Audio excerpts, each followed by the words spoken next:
Final whistle? Goodbye to Mike Dean, the Premier League ref the fans love to hate. That most insistent of matchday questions, touching on mysteries of identity and masculinity, who's the wanker in the black? Has rarely felt a more pointed psychological inquiry than when directed by 25,000 partisan voices toward Mike Dean. Football referees have always been lightning rods for more general frustration with authority figures, but the Premier League era, with its overpaid pundits and its multiple camera angles, has amplified that discontent.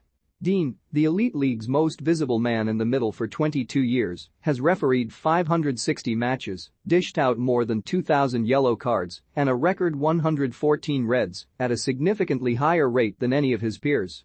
He has also invited and enjoyed the attention that goes with that decision-making more than most.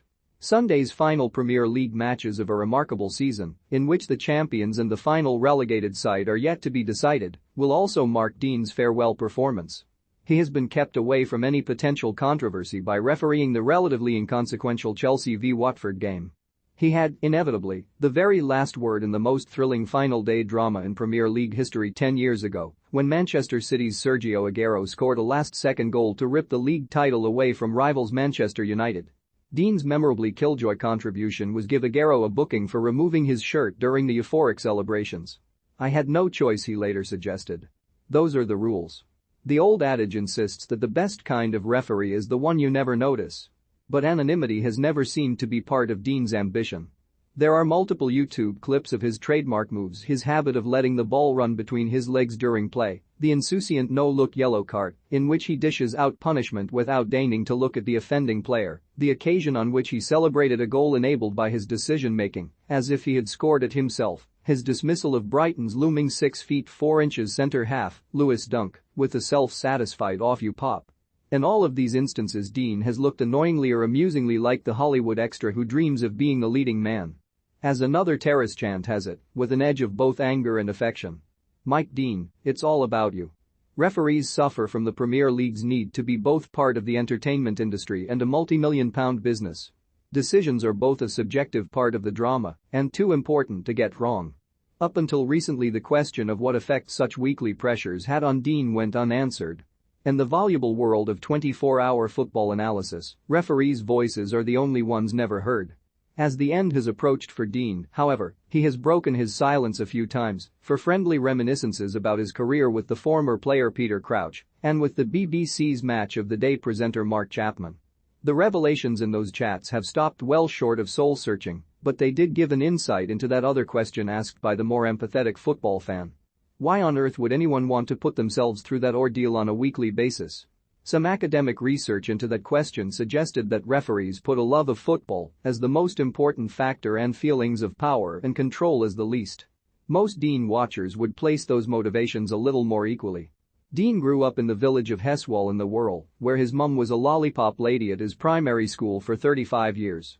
Like most referees and fans he played all the time as a kid, he was a goalkeeper, without ever threatening to make the grade. He left school without a job at 16 and first took up refereeing the following year in the Eastham and District Junior Sunday League as a way of keeping fit after his weight ballooned to 18 st. For the first 10 years, as he rose through the ranks of local and semi-professional leagues, he worked in a chicken processing plant. "We killed 140,000 chickens a day," he told Crouch. "You went from killing fowls to calling fouls," the former centre forward observed. Even when he worked in the lower divisions of the professional league, Dean kept up the day job. "I would start my shift at 6 o'clock, then drive to Carlisle or Scunthorpe or wherever late afternoon for a match, get back at 3 in the morning, and then back on my shift at 6. These days, Dean earns a reported £200,000 a year, a week's salary for some of the players and managers he keeps in line, but a major step up from the £17,000 of his former day job, and a world away from the few quid a match earned by the thousands of referees who keep the game alive. Numbers are currently in alarming decline. Although there is a strong professional incentive, the role retains something of the ideal of the late Sir Stanley Rouse, a referee before he became head of the international football body, FIFA. It's a job for volunteers who are doing a service to the country. While in Rouse's era the primary confrontation might have been with an elbow-happy centre forward, Dean's principal adversaries are often club managers with their job on the line. His most stubborn antagonist, he says, was not Manchester United's Sir Alex Ferguson, but always Arsene Wenger. Among Dean's most memorable moments was to send the former Arsenal manager up into the stands for kicking a bottle of water in temper. Wenger was forced to stand, with arms outstretched like the statue of Christ the Redeemer, among ranks of jeering Manchester United fans. When asked whether he would be sending a retirement card to Dean, another managerial nemesis, Neil Warnock, suggested, "I wouldn't pay the price of the stamp, he's cost me so much over the years." Perhaps increasingly, the knockabout anger of that post-match recrimination incites something nastier. In February 2021, Dean sent off the West Ham midfielder Tomas Sueck very harshly in the closing seconds of a draw with Fulham. Afterwards his family received death threats. They were saying they knew where we lived and they were going to petrol bomb the house. He stepped away from refereeing for a few games. I had West Ham 4 weeks later. I was surprised to get it so soon. I apologized to Sueck, but he came over and was great. One of the ironies of that situation was that the decision to send off Sueck had been based on the evidence of the video assistant referee, VAR. The system was designed to reduce human error, but, predictably, it has mostly added another layer of controversy. When VAR first came in, I hated it, Dean told the BBC. I had refereed by then for 19 years without someone in my ear telling me what to do. His opinion has changed. Now, I'd rather be sent to the screen and make the right decision than make the wrong decision and drive home and be battered in the press. He neglects to mention the third option.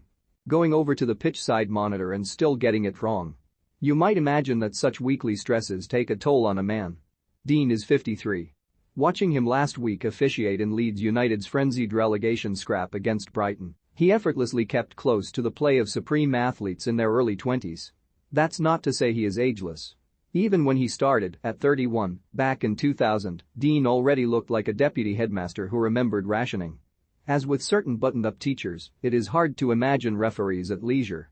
In among the YouTube clips, the best is of Dean himself in the stands at his beloved Tranmere Rovers, leading the celebrations as his side won a playoff match.